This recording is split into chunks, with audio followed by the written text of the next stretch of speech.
تكلمت عن مبررات انه الوداد صحيح الشوط الاول لم يكن كان خارج التغطيه، لكن الشوط الثاني استحق ان يكون افضل.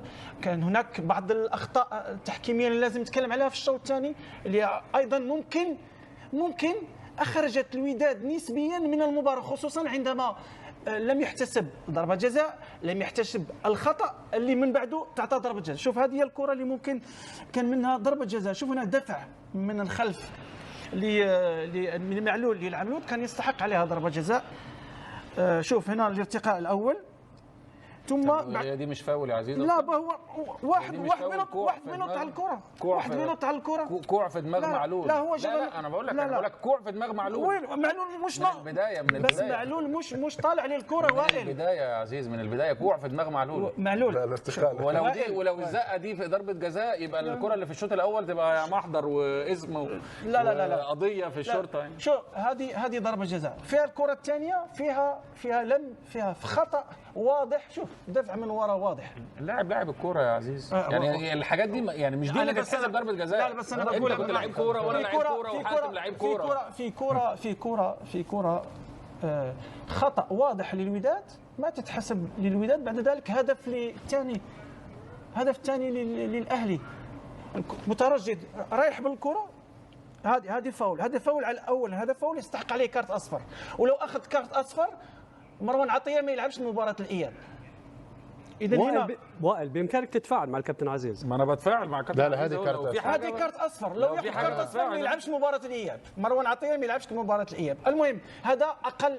شوف انا ممكن اقول بانه مش مؤثر على المباراه، انا بتكلم كثير على الاخطاء اللي مؤثره على المباراه. ضربه جزاء والخطا على مترجي اللي لازم يتصفر عليه. هذا من وجه رايي وائل. ممكن اتكلم انا؟ تفضل. لا بس اجيب اللقطه بتاع الكره لا الكره بتاع الفاول. شوف وائل يعني هي فيها فاول. لا فيها فاول يعني انا مش مختلف معاك يا عزيز. انا مش مختلف معاك يعني يبقى القرار بعدين. وانا لما اتكلمت على الحكم يا عزيز قلت الحكم مهزوز لان دي قرارات بتاثر في سير المباراه. هنا هذا فاول صح ولا صح؟ الحكم لم يعلن على الفاول وسوء تقدير. بس اولا يا بس حاتم انا معاك ان هي فاول. بعد الفاول لازم نبقى مركزين صح ولا لا؟ انا مش بتكلم. انا هقول لك بس انا بعلق على الكلمه اللي انت قلتها. هنا لو دي فاول اللاعب الخطوتين ثلاثه اللي خدهم بعد الكوره هم اللي ادوا الايحاء للحكم الكوره دي. انا مش بتكلم في هذه النقطه. انا معايا ولا انا اتكلم على اخطاء الاعاده البطيئه. بس يجيب الاعاده الوداد. هنا نتكلم على كره بدايه من حارس المرمى. احنا لا نتكلم على الكوره لعبه كونتر اتاك من الفاول احتج الوداد لعبه كونتر اتاك. احنا نتكلموا على فاول. هي دي بدايه اللعبه يا مهند. اللقطه دي ده اخر لاعب فعلا في يعني الهاند بول ده اخر لاعب فعلا عطيته الله هنا. يعني هنا كارت هل تستحق كارت احمر او لا؟ لانه هو اخر لاعب. هذا سؤال. يعيد اللقطه دي تاني بقى من اولها. انا ما شفتهاش غير دلوقتي اهو. ده هو اخر واحد في الملعب يا مهند، لابد كارت احمر. هذا سؤال يطرح للكابتن وائل جمعه حاتم عزيز. لا هاتها من الاول. من البدايه. لا مش دي قبل كمان لازم الحاله تعطينا اللي هي اللقطه الاوسع اللي بتبين دي. هنا كارت احمر لان هو اخر واحد. بص هنا كل اللعيبه قدام، هو اخر واحد هو عطيته الله. بص اخر لاعب في الملعب. مفيش لعيب بعديه. اخر لاعب في الملعب اهو. عد لعيبه الوداد اللي هنا هتلاقيهم 10 لعيبه. وائل اوكي معاك انا. لا احنا لازم انا بحسبها واحده بواحده يا عزيز. واحده لكن هذه ضربه هذه كارت احمر والثانيه ضربه جزاء والثالثه فاول. يعني اللي واضح مش كده اللي واضح. انا حسب رايي المتواضع حقيقي. حسب رايي مبعوث السلام. انا اعتقد معلول يعني. احنا بنتكلم كوره يا حاتم. احنا بنتكلم كوره مش لا انا اتكلم على البينالتي الاول معلول. مستحيل تتحسب ضربه جزاء. لا مش لو في مستحيل. ليش هي الزقه دي مستحيل؟ علاش؟ للاهلي مستحيل. لا لو على الاهلي هقول يا عزيز. كن معقول يا وائل. لو على الاهلي انا هقول واش واحد دافع من ورا بتقول لي مش. لا لو على الاهلي ضربه جزاء انا هقول لك ضربه جزاء. هذه قلت لك انا هذه كارت احمر. هذه كارت احمر لانه اخر متابع. وانت تقول لي هذه والثانيه لو على الاهلي ضربه جزاء انا هقول لك مستحيل. لو على الاهلي ضربه جزاء هقول لك على الاهلي ضربه جزاء. انما دي مش مستحيل. خليه يكمل الفكره. معلش يكمل الفكره. انا بتكلم ان الزقه بتاعت معلول دي تحصل زيها 300 مره في داخل منطقه الجزاء يا مهند، ما تحسبش ضربه جزاء يعني زقه عاديه عاديه جدا. طيب احتكاك عادي. ردها عليه. لا هو قال زقه عاديه. جيب الفار وشوفها واش عاديه. جيب الفار وشوف هات الفار هات الفار. اللاعب لاعب الكره بدماغه عادي جدا. هو رايح بدماغه، واحد دفعه من ورا. انت لو بتحسبها كده يبقى اللعبه من البدايه. شوف هو طالع براسه، طالع ما فيهاش، طالع براسه. شوف هات هو دفعه من ورا. كوع في دماغ معلول في ظهره، مش في دماغه، في ظهره. كوع في دماغ طيب معلول. استمعنا لعزيز مش عايزين نضيع الوقت في الحالات التحكيميه. لواء الجمعه. طيب خلونا مبعوث السلام نسمع وجهه نظره في هذه الحاله. حاتم. انا اعتقد صعيب الحقيقه، يعني هو ارتقاء الاول ارتقاء سليم بالنسبه للاعب المغربي. يعني مفيش كوع في دماغ معلول؟ لا ارتقاء سليم، لا توجد ارتقاء. الارتقاء هذا لكن في الارتقاء لم يكن هناك كوع، هو نازل كان. لو لاحظ معلول دفع، معلول قفز ودفع بقليل، ليس بالمعنى. يعني انت راجل لعبت في الدوري الانجليزي، انت راجل لعبت في الدوري الانجليزي، دي ضربه جزاء؟ لا بس انا رأيي لا، بس خلاص. انا رايي طيب. رايي الخاص. طيب استمعنا الى كل الاراء، وكل الاراء مسؤوله من اصحابها. الحديث عن عزيز بنيج وكذلك الجمعه. مبعوث السلام انت ما عاد. اسكت بقى كوفي عننا انت. Ja, wir sind froh, dass wir natürlich gewonnen haben. احنا سعداء جدا ان احنا الحمد لله كسبنا النهارده. Ich bin aber stinkesauer über das, was passiert ist mit Schiedsrichterentscheidungen. لكن انا في قمه الغضب من قرارات التحكيم النهارده. Weil ich habe jetzt die nochmals angeschaut, die Sequenzen. Also der Schiedsrichter hat den VAR konsultiert und hat keinen Elfmeter gegeben. Und wenn ich das anschaue, dann sehe ich, dass der Spieler den Fuß unseres Spielers getroffen hat und nicht den Ball. ناخد بقى، انا اتفرجت على كل اللقطات بعد المباراه دلوقتي. اول حاجه طبعا ضربه جزاء واضحه وضوح الشمس، اللاعب داس على اللاعب، على رجل اللاعب بتاعنا في جوه ال 18. ده كمان بيسال الفار، والفار كمان ما بيقولوش حاجه. الموضوع بقى صعب جدا. Und ich weiß nicht, wie das möglich ist, dass man das nicht sehen kann, wenn man den VAR konsultiert. وانا مش عارف ازاي الواحد ما يشوفش كره زي دي وكمان بيسال الفار، يعني الاثنين ما يشوفوهاش. Dann die andere Situation ist ganz klare rote Karte. Ja, kommt ein langer Ball, der Verteidiger von Widet nimmt den Ball mit der Hand, ist der letzte Mann. Wir können zu zweit hinter der Mittellinie aufs Tor laufen und ist hundertprozentig eine rote Karte als letzter Mann. Und es gibt nur Gelb. Also ich weiß nicht, was da passiert ist oder wie das möglich ist. Und dass man das nicht sehen kann und dass die Linienrichter den unterstützen. Also völlig unverständlich für mich. بالنسبه لي كمان الكره الثانيه بصراحه حاجه يعني تخرج الواحد عن شعوره. كره بتتلعب هجمه مرتده، اللاعب الوداد بيجيب الكره بايده، رايحين باثنين من نص الملعب، رايحين جون. اكيد الكره كارت احمر في اي قانون في الكره في اي كوكب في اي قاره بتتحسب كارت احمر. الغريب بقى ان هو بيدي على طول كارت اصفر. الغريب ان الناس اللي واقفه على الخط ما بتقولوش حاجه من الحكام اللاينسمان ولا الفار بيقول حاجه. انا مش فاهم بصراحه ازاي القرارات بالشكل ده، يعني ازاي؟ Da muss einfach zwingend ein VAR eingreifen und muss den Schiri bestimmen. Also das, Entschuldigung, ich weiß auch nicht mehr, was man dann da noch sagen muss. الفار كمان يعني مش عارف ازاي ما راجعوش. انا اسف جدا، بس اللي بيحصل ده غريب جدا وخارج الواحد عن سيطرة شعوره بصراحة. Thank you, coach. Now we start the questions. Here in front.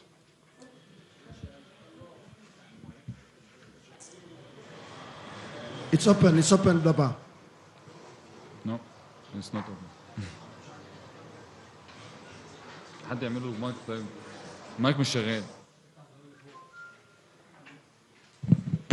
هو كده شغال. Mr. Kular, today it was a very important match for Egyptian or Arab or Africa because Ahli Club is the best. He takes this بطولة 10 times. And the result is surprise for us. Everybody in Egypt, everyone, أي واحد مصري، كلنا كمصريين، كلنا كعرب، كنا متوقعين نظرا للأداء الجيد للنادي الأهلي خلال ال10 أشهر والسنة اللي فاتت إنه القمة في أفريقيا وفي كده. لكن النهاردة النادي الأهلي إحنا قلنا الأهلي ضاعت فرص لو تحققت نص هذه الفرص لكنا ساعدتنا لما نروح كازابلانكا في 11 الشهر ده ان احنا نفوز بالبطوله نتيجه لمجهود الكوتش كولر يو and the player Egyptian. So what's your opinion? Guys, let him ask his question. السؤال. Go, please, Baba, please go straight to the question. Okay.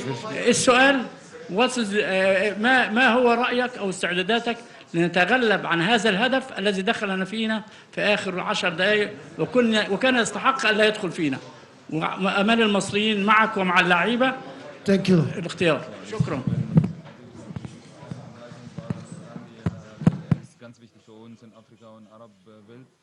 Wir sind sehr enttäuscht dann über das Ergebnis und das ist die Zusammenfassung für eine lange Rede. Sie haben dann in den letzten 10 Monaten sehr gute Leistung gezeigt. Wir sind enttäuscht, weil wir haben mehr erwartet heute, besonders das Gegentor, was wir bekommen haben. Was werden Sie, die Frage ist, nachdem ich gefragt habe, wo ist die Frage?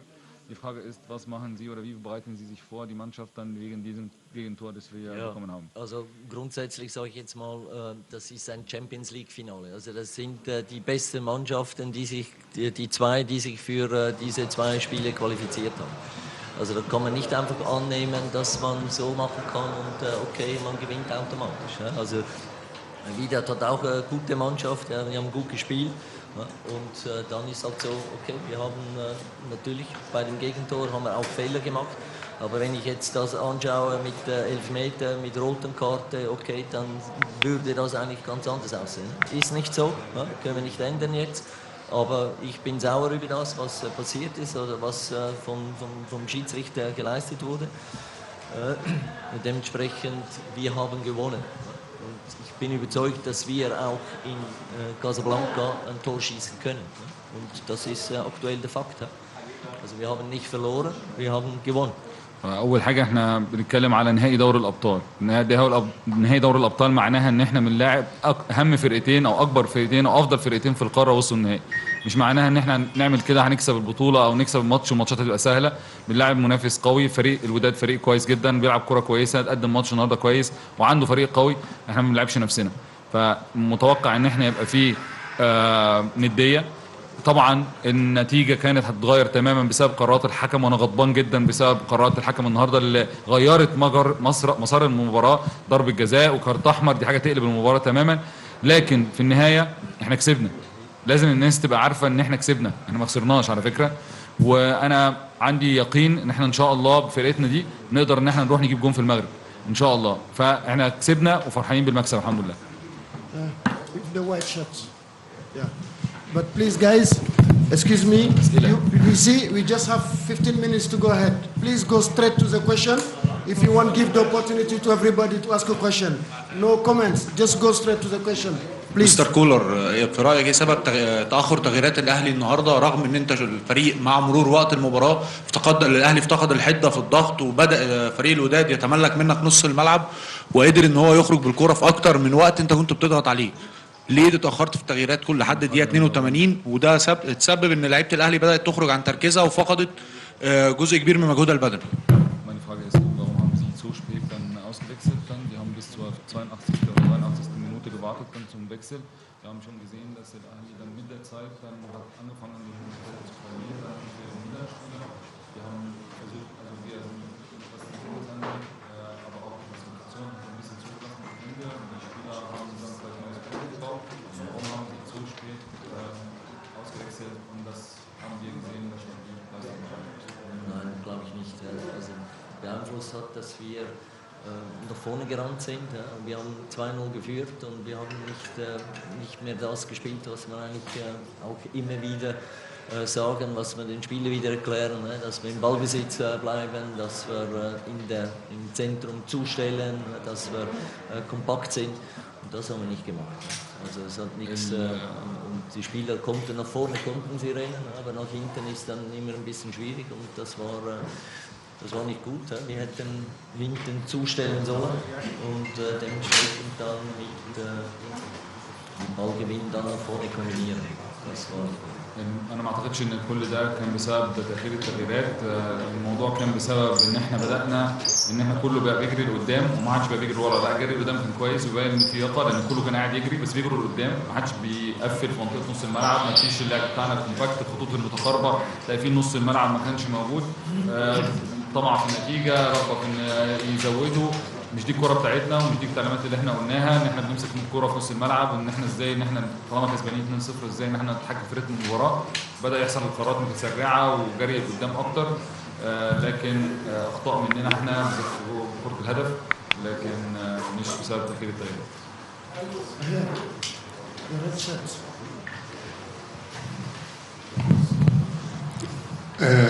لو سمحت يا مستر كولر، انا عايز بس اسال سؤال واحد.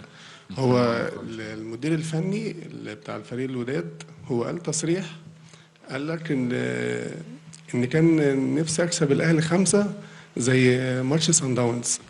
فيا ريت بس هو يعني مع احترامي يعني يوصل بس اللعيبه الجزئيه دي بس مش اكتر، وازاي بس يعرف يطلع من المباراه، ولازم يجيب هدف هناك في اول الشوط الاولاني اهم حاجه. فاهم قصدي؟ بس nur ein Kommentar, Empfehlung, dann dass der Trainer hat gesagt, er will 5-0 gegen uns gewinnen. Und ich will, dass sie das den Spielern sagen, damit sie dann mit ein bisschen Überzeugung dann dort gehen und zeigen. Aber es ist keine Frage.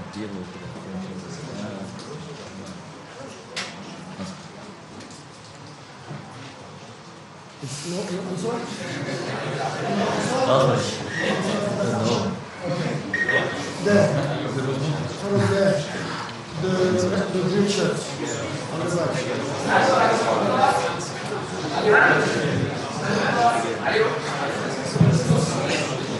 Mr. Kohler.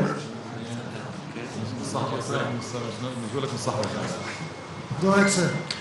سؤال لحضرتك، ازاي هيتم الاستعداد للمباراه؟ طبعا مش هتكلم عن الجانب الفني لان ده يرجع لحضرتك، والاهلي قدم اداء كبير النهارده، كان ينقصه بس اللمسه الاخيره.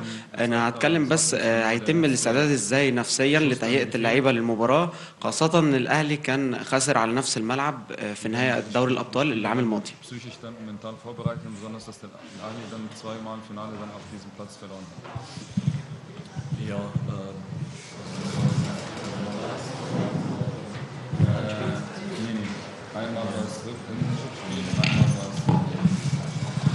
Okay, jetzt, aktuell muss ich natürlich auch zuerst meine Gedanken ein bisschen sortieren. Ich gehe jetzt noch Abendessen und lasse mir das sacken, dann schaue ich das Spiel noch uns an. Und dann werden wir die Woche dann gut vorbereiten und dementsprechend bereit sein dann für das Rückspiel. لسه بعمل عمليه ترتيب افكاري بعد ما هخلص من هنا، اروح اتعشى واهدى كده، وبعدين اقعد اتفرج على الماتش تاني واحلله مره تانيه، وابدا اعمل برنامج الاستعداد للماتش الجاي. كل الايام اللي جايه هتبقى استعداد ليه ان شاء الله، لكن لسه ما اكيد هنستعد كويس، بس لسه ما حطيتش افكاري وخطتي للترتيب للاستعداد يعني. Okay, Mina, here in front. This is gentleman. Yes. مستر كولا، حضرتك واضح الغضب التحكيمي، الكلام ده حصل هنا في القاهرة وسط 50,000. هتعمل ايه في المغرب قدام، يعني حضرتك لعبت قدام الرجاء وشفت التحكيم كان عامل ازاي؟ الحكم بتاع الماتش بتاع العودة في كلام ان ده اخر ماتش وهيعتزل، كان حصل قبل كده مشكلة بينه وبين رئيس الاتحاد المغربي نفسه، ففي ضغوطات كبيرة عليه.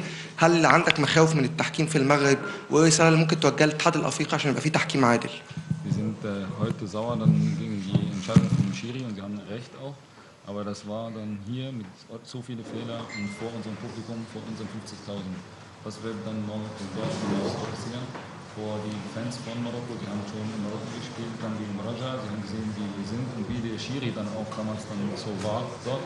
Wir haben auch gehört, dass der Schiri dann sein letztes Spiel dann machen und er hat auch sowieso dann eine Riesenauseinandersetzung dann mit dem marokkanischen Verband und es gibt auch noch mehr Druck. Was sagen Sie dazu? Was sagen Sie zum Cup vor diesem Spiel dann die Schiris dann vom Ja, grundsätzlich sind wir natürlich auch nicht happy, wenn der Schiedsrichter das letzte Spiel macht und dann nicht mehr dabei ist und keine Verantwortung mehr hat. Ich glaube, das ist nicht so glücklich gewählt und wir hoffen, dass das trotzdem korrekt ablaufen wird. بالتاكيد طبعا مش مبسوطين خالص من ان احنا عرفنا ان هو فعلا اخر ماتش ليه، ده معناه ان هو ما عليهوش اي مسؤوليات، هيعمل ماتش وخلاص. فطبعا شيء مزعج جدا، مقلق جدا، اختيار غريب جدا، لكن في النهايه بنتمنى ان هو يكون عادل، وان يعني ما يكونش زي ما احنا متوقعين، وان هو فعلا يفاجئنا بتحكيم عادل هناك. Thank you. Mina, yeah. This gentleman with the red shirt. The red one.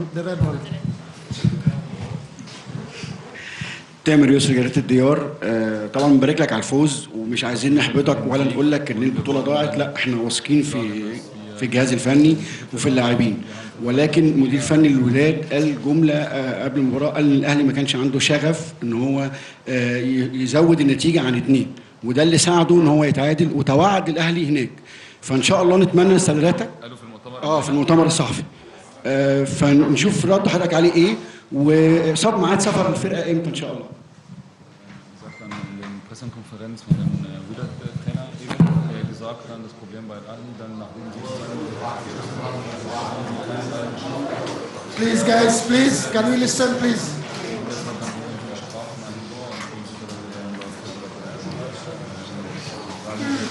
Und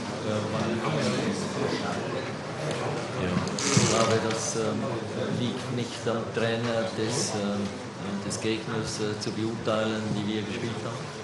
Oder mit welcher Leidenschaft wir gespielt haben. Okay, er hat sich anscheinend so geäußert.